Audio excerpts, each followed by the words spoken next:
ये जो उत्साह और जोश इसलिए दिखाई दे रहा है कि लोगों को इंतजार था 10 मार्च का जब परिणाम आएगा, लेकिन जिस तरीके से कल मतदान हुआ है, वोट पड़ा है, जो चुनाव का परिणाम आना था 10 मार्च को, वो कल शाम ही परिणाम आ गया है।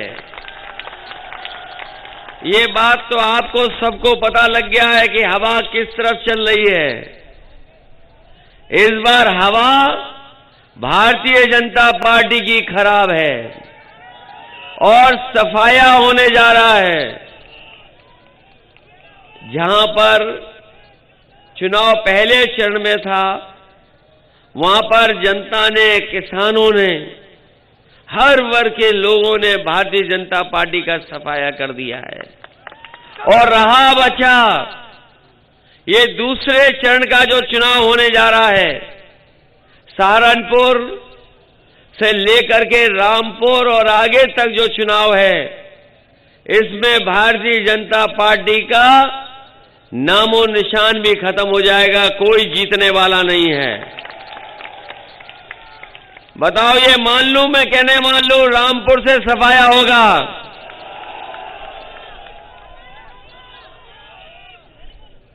होगा कि नहीं होगा सफाया?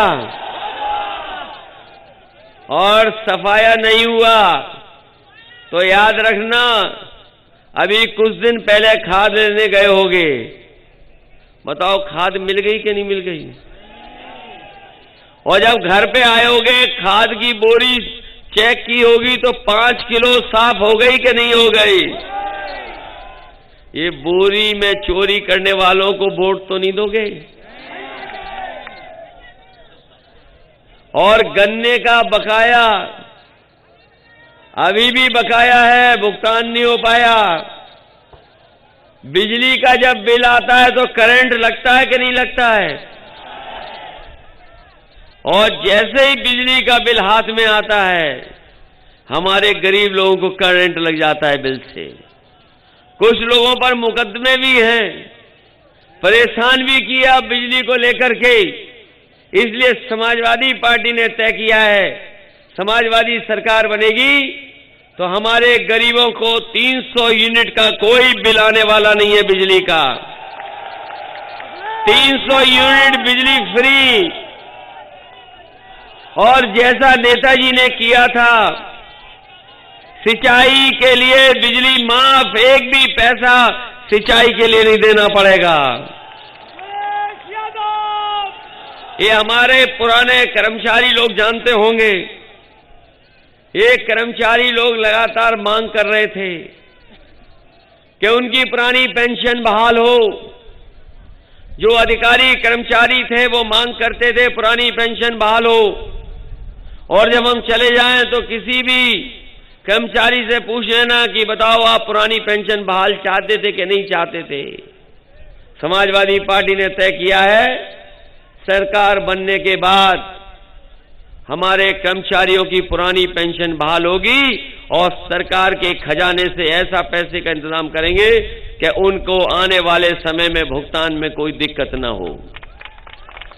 ये अभी मैं सुन रहा था, गन्ने के भुगतान को लेकर के न जाने कितनी परेशानी उठानी पड़ती है। परेशानी उठानी पड़ती है, लोगों को धरना में बैठना पड़ता है, अधिकारियों के खिलाफ खड़ा होना पड़ता है। लेकिन समाजवादी पार्टी ने तय किया है कि हमारे किसानों को गन्ने के भुगतान के लिए धरने पर नहीं बैठना पड़ेगा। हम लोग 15 दिन के अंदर किसानों के गन्ने का पैसा भुगतान कराने का काम करेंगे। और उसके लिए बजट से अलग से पैसा रखेंगे।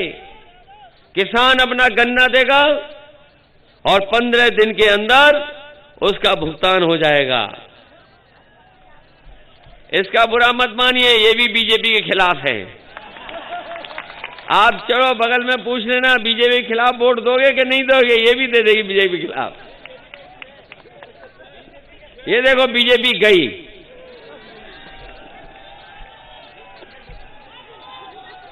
इधर से आई, उधर से चली गई बीजेपी। इसलिए साथियों, ये चुनाव हमारे आपके भविष्य का चुनाव है, लोकतंत्र को बचाने का चुनाव है। बाबा साहब भीमराव अम्बेडकर जी ने हमें संविधान दिया और संविधान से हमें बहुत हक और अधिकार मिलते हैं। अगर कहीं हम लोग अपने आप को बराबरी पर समझते हैं तो कहीं न कहीं बाबा साहब भीमराव अम्बेडकर जी ने जो संविधान दिया है उसके माध्यम से हमें बराबरी का हक और सम्मान मिलता है। लेकिन जब से भारतीय जनता पार्टी की सरकार आई है, एक एक कर करके बाबा साहब भीमराव अम्बेडकर जी के अधिकार दिए हुओं को खत्म करने में लगी है। जो लोग पढ़ते लिखते होंगे जानते होंगे कि नई लोकसभा बन रही है दिल्ली में, नई लोकसभा बना रहे हैं भारतीय जनता पार्टी के लोग। हो सकता है संविधान को ही बदल दें। इसलिए साथियों, हम कहना चाहते हैं, जहां ये आपका हमारे भविष्य का चुनाव है, किसानों का चुनाव है, वहीं ये संविधान को बचाने का भी चुनाव है। बताओ, संविधान को बचाने का काम करोगे कि नहीं करोगे इस चुनाव में? ये बीजेपी के लोग कुछ भी कर सकते हैं और उनके लखनऊ में बैठने वाले वो कुछ भी और कर सकते हैं। ये बाबा मुख्यमंत्री को हटाने वाला भी चुनाव है। बताओ, बाबा मुख्यमंत्री को हटाओगे कि नहीं हटाओगे?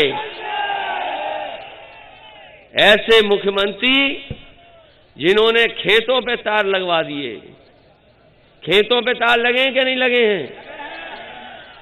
और हमारी गाय मां भूखी है, हजारों करोड़ रुपया आया गौशाला में, पता नहीं पैसा कहां चला गया, जाने कहां पैसा चला गया। हजारों करोड़ रुपया आया था गौशाला गाय मां की सेवा के लिए, लेकिन वो पैसा पता नहीं कहां चला गया।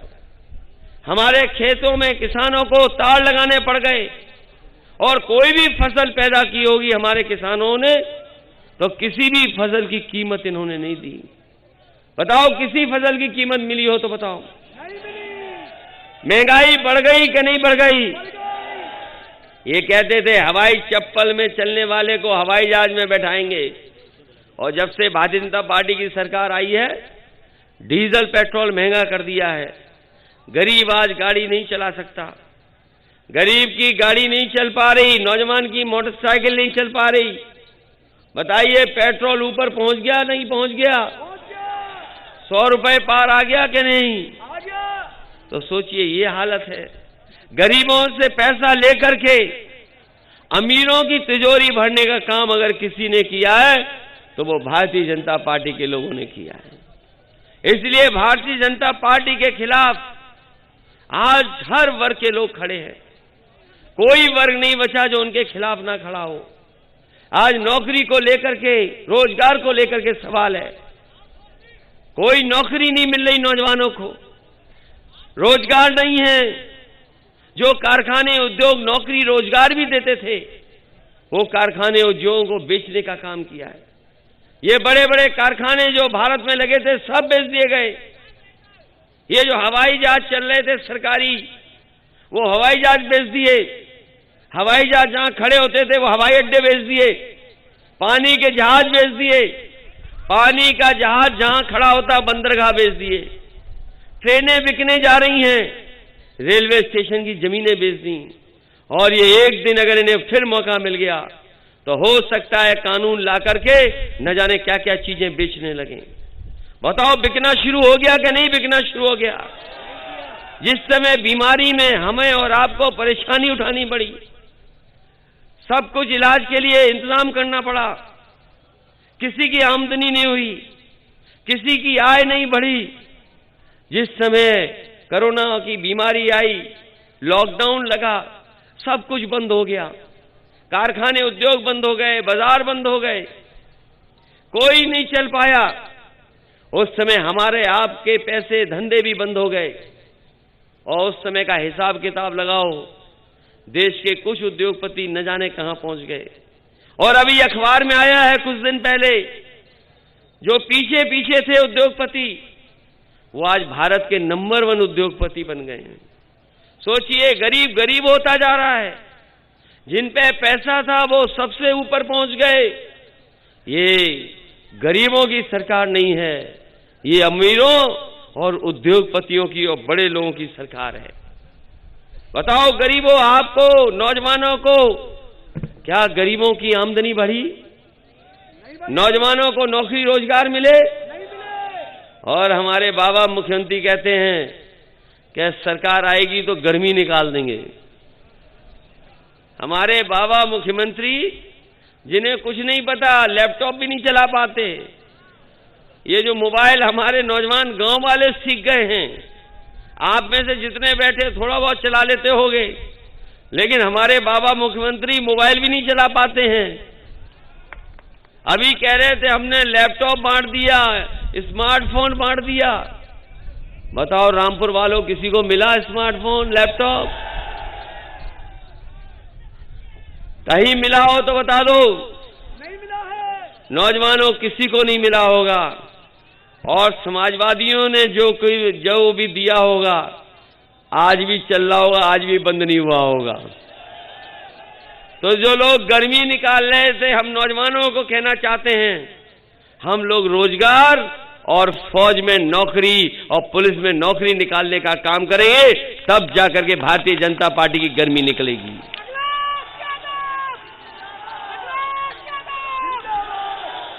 और फिर गर्मी निकालने वालों के लिए तो हम ये कह सकते हैं, जो लोग जानते होंगे फ्रिज कैसे चलती है, गर्मी निकालने के बारे में तो हम इतना ही कह सकते हैं कि जो लोग जानते होंगे फ्रिज कैसे चलाई जाती है। फ्रिज में सामान सब ठंडा रहता है, और कभी कभी जब फ्रिज खराब हो जाती है तो सब गर्म हो जाता है। ये है कि नहीं है? तो बताओ, हमारे बाबा मुख्यमंत्री क्या कंप्रेसर है जो गर्मी निकाल देंगे? क्या कंप्रेसर है वो? इसलिए साथियों, ऐसे मुख्यमंत्री जो कुछ नहीं जानते, उन्हें हटाना है। हटाना चाहते हो कि नहीं हटाना चाहते? इस बार उत्तर प्रदेश की जनता ने तय किया है, ये झूठ बोलने वालों का जहाज उत्तर प्रदेश में नहीं उतरेगा इस बार। इनके नेता झूठ बोलते हैं। छोटा नेता है तो छोटा झूठ बोलता है, बड़ा नेता है तो बड़ा झूठ बोलता है, और सबसे बड़ा नेता है तो सबसे बड़ा झूठ बोलता है। ये बात है कि नहीं है? छोटे नेता है तो छोटा झूठ, बड़े नेता है तो बड़ा झूठ, और सबसे बड़े हैं तो सबसे बड़ा झूठ बोलते हैं। पहली बार झूठ बोला था कि नोटबंदी होगी तो भ्रष्टाचार खत्म हो जाएगा। बताओ कहां भ्रष्टाचार खत्म हो गया? जब से ये पुलिस का 100 नंबर से 112 हुआ है, ये हमारी पुलिस भी कबाड़ा हो गई है।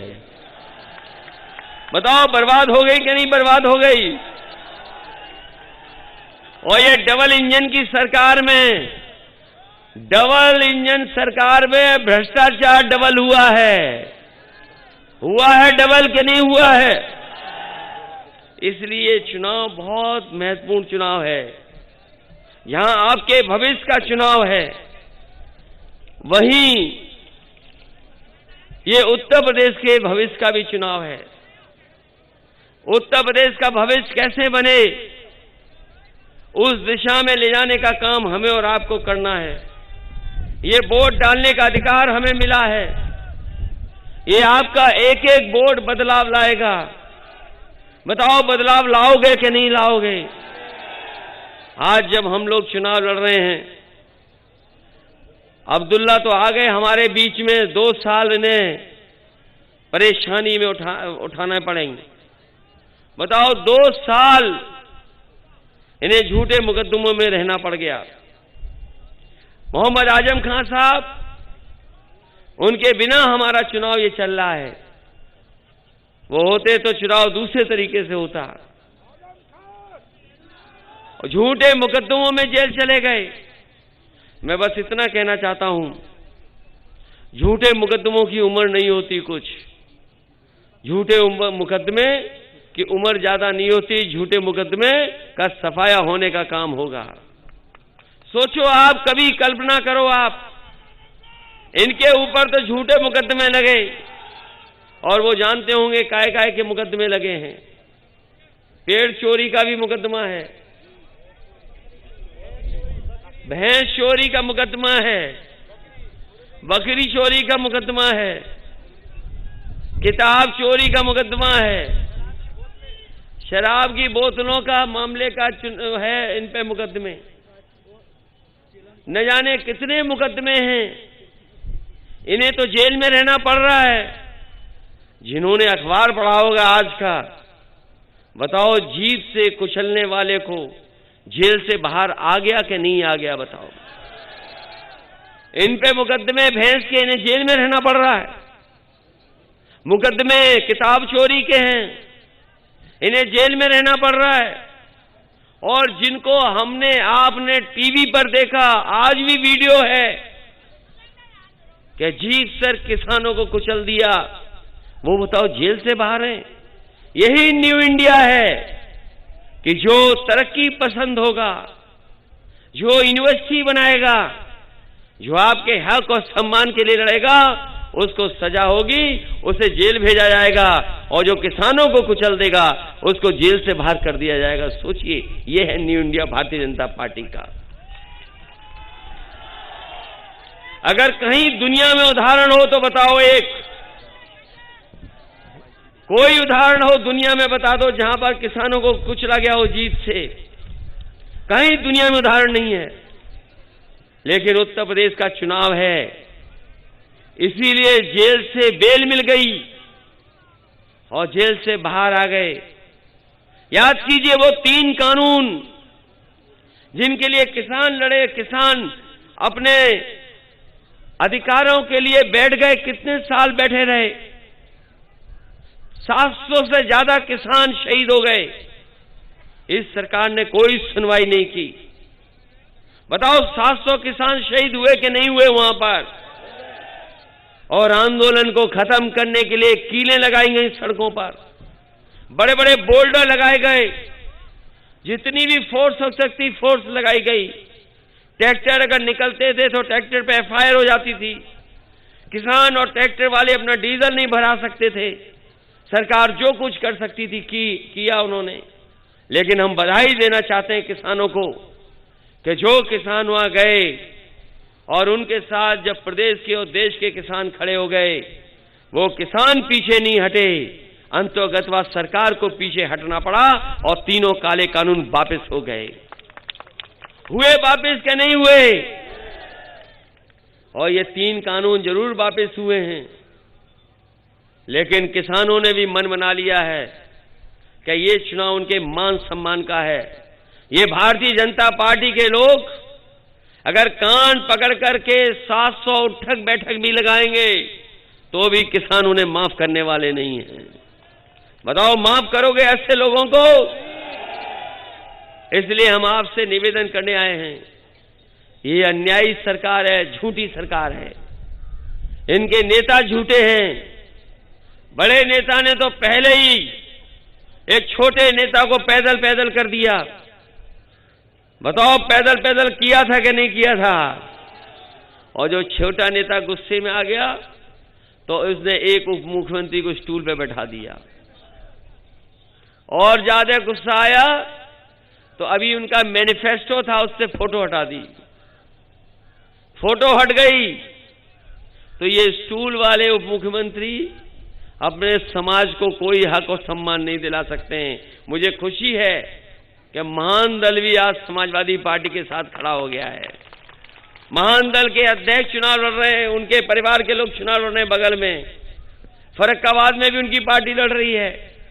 हम लोगों ने उन्हें साथ लाने का काम किया है। महान दल भी साथ आ गया है। और स्वामी प्रसाद मौर्य जब से आए हैं तब से भारतीय जनता पार्टी के दरवाजे में ताला लग गया है। बताओ, उनके आने से ताला लग गया कि नहीं लग गया? और अभी अलीगढ़ का बोर्ड पड़ गया है। अलीगढ़ वालों ने तो लगा दिया है ताला ऐसा कि जिसकी चाबी बीजेपी को नहीं मिलने वाली। आप लोग सफाया करोगे कि नहीं करोगे यहां से? इसलिए जिनकी जितनी छोटी सोच होती है उतने ही छोटी चीजों के आरोप लगाते हैं। कहां मोहम्मद आजम खान साहब यूनिवर्सिटी और कॉलेज बना रहे थे आपके भविष्य को बेहतर बनाने के लिए। नई पीढ़ी आगे बढ़े, आगे जाए, ये भारतीय जनता पार्टी के लोग नई सोच के खिलाफ हैं, पढ़ाई के खिलाफ हैं। आप लोग पढ़ लिख जाओगे तो समझदार हो जाओगे, उनके झांसे में नहीं आओगे, इसलिए खिलाफ हैं। ये केवल मोहम्मद आजम साहब के खिलाफ नहीं है, वो मोहम्मद आजम साहब की जो सोच है कि आने वाली पीढ़ी पढ़ लिख करके कुछ कर जाए, आगे बढ़ जाए, उस सोच के भी खिलाफ हैं। इसलिए ये चुनाव भारतीय जनता पार्टी को उत्तर प्रदेश से हटाने का चुनाव है और शुरुआत होनी चाहिए रामपुर से। इस चरण में बताओ रामपुर वालों, साफ कर दोगे बीजेपी को कि नहीं? इसलिए सब कुछ याद रखना और समाजवादी पार्टी के प्रत्याशी हमारे विजय सिंह जी हैं, इनको अच्छे वोट दे करके जिताने का काम करना। जिताओगे कि नहीं जिताओगे? पिछली बार तो थोड़ा पीछे रह गए, अब तो सब गणित और समीकरण आपके पक्ष में है गणित और समीकरण आपके बीच में क्या नहीं? मैं देख रहा था उत्साह से यहां से साइकिल ऊपर कर दी थी। ये साइकिल तो नहीं भूल जाओगे। साइकिल का पैडल इतनी तेज मारना, इतनी तेज मारना, इतने वोट देना, इतने वोट देना कि सबसे बड़ी जीत हो। जिताएंगे और हम आपको भरोसा दिला के जा रहे हैं। बिजली के सवाल पर, इलाज के सवाल पर, दवाई के सवाल पर हम आपके लोगों की मदद करने का काम करेंगे। आज भी सड़कों पर अगर 100 नंबर वाली गाड़ी 112 हो गई है, वो समाजवादी लोगों की देन है।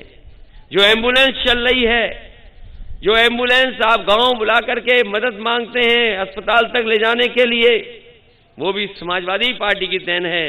हमें रामपुर में अगर गरीबों के इलाज के लिए, गंभीर से गंभीर बीमारी के इलाज के लिए अगर अच्छा अस्पताल बनाना पड़ेगा तो सरकारी अस्पताल बना करके आपको पूरी की पूरी दवाई और इलाज मुफ्त कराने का काम हम लोग करेंगे। इसलिए इस बार साइकिल की मदद कर देना, एक एक वोट साइकिल पे दे करके इन्हें जिताने का काम करना, यही निवेदन, यही अपील मैं आपसे करने आया हूं। बहुत बहुत धन्यवाद, बहुत बहुत आभार प्रकट करता हूं। और ये बीएड, टीटी, ये शिक्षा में हमारा घोषणा पत्र पढ़ लें। यूपी टीटी वाले लोग कह रहे हैं समायोजन हम अपने घोषणा पत्र में शामिल किया है कि जितने भी नौजवान हैं जो समय समय पर आंदोलन किया, जिन्होंने टीटी हैं, बीएड हैं, बीपीएड हैं और तमाम तरह की परीक्षाएं रद्द हुई, कभी पेपर लीक हो गया, 69,000 के लोगों को न जाने कितना लड़ना पड़ा, शिक्षा मित्र के लोगों को न जाने कितना आंदोलन करना पड़ा, इस सरकार ने किसी की नहीं सुनी। समाजवादी सरकार आएगी तो अपने नौजवानों को और इन तमाम जो रुकावटों को दूर कर करके इनका समायोजन और इनकी नौकरी और रोजगार का इंतजाम समाजवादी लोग करेंगे।